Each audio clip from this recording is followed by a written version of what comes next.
There you go.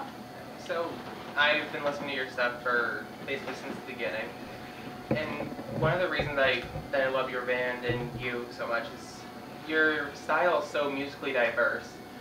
So I was wondering if, like, going from your sound from Our Home Is Gone up through Red now, like, is it hard to keep your sound cohesive through the records and even on each individual record itself?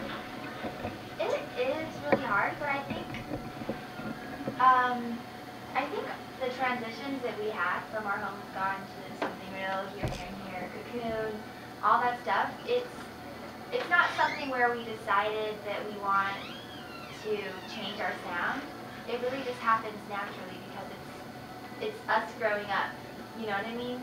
So, I mean, each stage of those things is like what we were kind of going through in our lives. And Our Home Is Gone is just my sister and I with acoustic guitars, kind of like, first starting things out. And then Something Real is when we first kind of started to hone in our sound. And that's when we were really young, and we kind of liked the whole like pop punk, I loved the Taris, and I had like a fake nose piercing, and I had my army cargo pants, and I had like a blonde streak in my hair.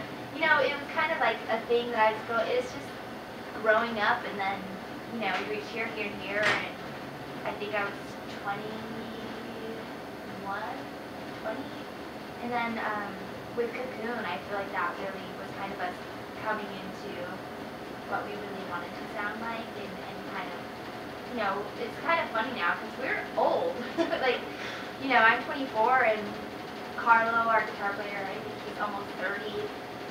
So we actually, the other day, we were thinking about playing Monster for old school Megan Dia fans. And we kind of messed with it a little bit because our last tour, we played it in a different, kind of like more acoustic, kind of like swingy vibe.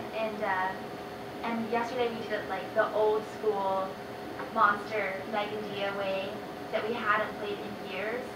And it was so weird to me because when I heard that song, I heard like my high school, and I heard, all those, my blonde patch in my hair and all those things. It was just so strange in a way, And then going from your beginning with Warped Tour and all your individual tours as Megan Dia, like, what's the greatest difference between those and the tour that you're on now with Blake? And like, are you facing any extra challenges, like trying to win over his fans? There's a lot of challenges. I think the biggest challenge is there's a lot more kind of like pressure on me because lots of things have stayed the same. I mean, the important things have stayed the same, like the Megan Dia lineup has stayed with me, and it's all the Megan Dia members that you're going to see tonight, and kept the band, and Meg wrote some of the album with me, so that was kind of what we're used to. And so there's a lot of things that are the same, but I mean, even today, I had a few interviews, and tomorrow I have like 7 interviews in New York while Meg's going to be sleeping. The whole band kind of gets a day off, and I feel like since I'm kind of the name of the band now, it's like I'm doing all the press. I'm the one who's waking up at 7 to do an interview, or running around to do this and that. So it's a lot of extra pressure and a lot of extra things I need to do. Because usually when it was Meg would do half of them, and I would do half of them, and we get down and kind of relax, or we do things together. But now a lot of it's just me. And then, like, one of my best friends is actually at the show with me, and when I played Daniel for her the first time, she was basically awestruck at how much it parallels her own life. So I really want to ask you what advice you might have for her or anybody else with a Daniel in their life. I think the sooner that you can accept that it's a memory, it's like the best thing you can do. And I feel like that kind of helped me because with my Daniel,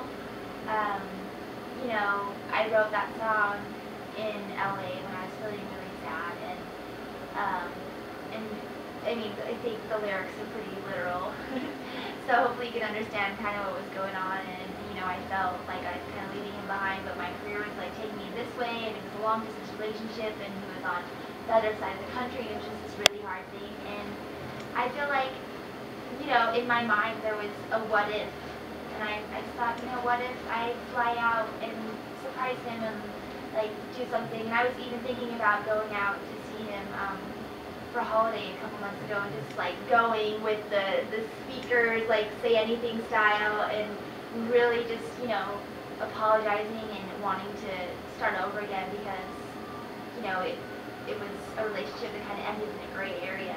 And yeah, so I just had so many what ifs, and it kind of made me not able to move on with my life.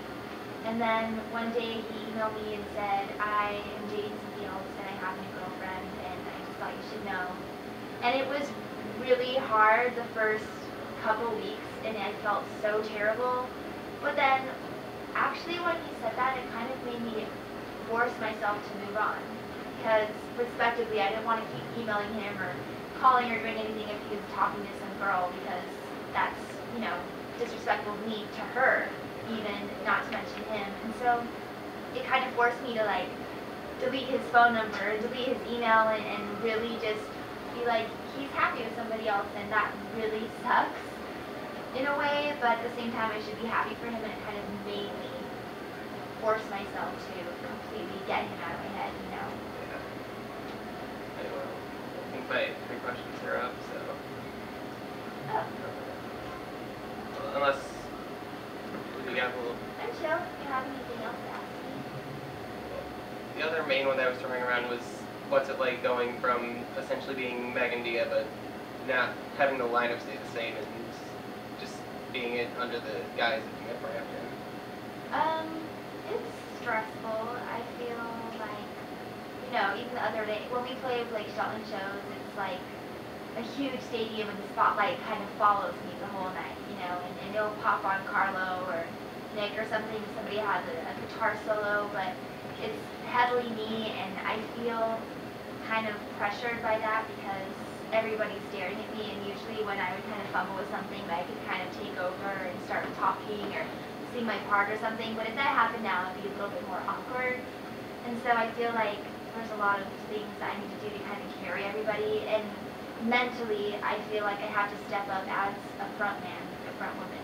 But, you know, I really, because with Meg and Dia, I could kind of always shoulder it with her and with the group, but now it's like I kind of have to step up to the plate in a way, and it's just a little bit of mental pressure in that sense as well.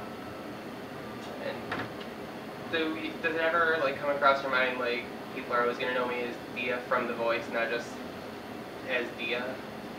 I definitely think so, and I mean that's the scary thing about reality television is you at the end of the day sometimes I realize that to a lot of people, you know, they kind of came with me and support me as a growing artist, and then to a lot of other people I was you know, a form of entertainment for a couple months, and I mean I'm not saying that's a bad thing by any means, that's awesome that they even watched, but it's hard. I mean I want to be taken seriously and I want to build a career for myself, and sometimes with their reality television thing, it is a little bit difficult, but at the same time, I wouldn't be anywhere near where I am right now without The Voice.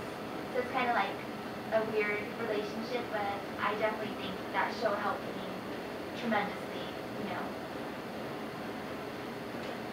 So, thank you so much. It Yeah, really means a lot to me. thank you. Thanks.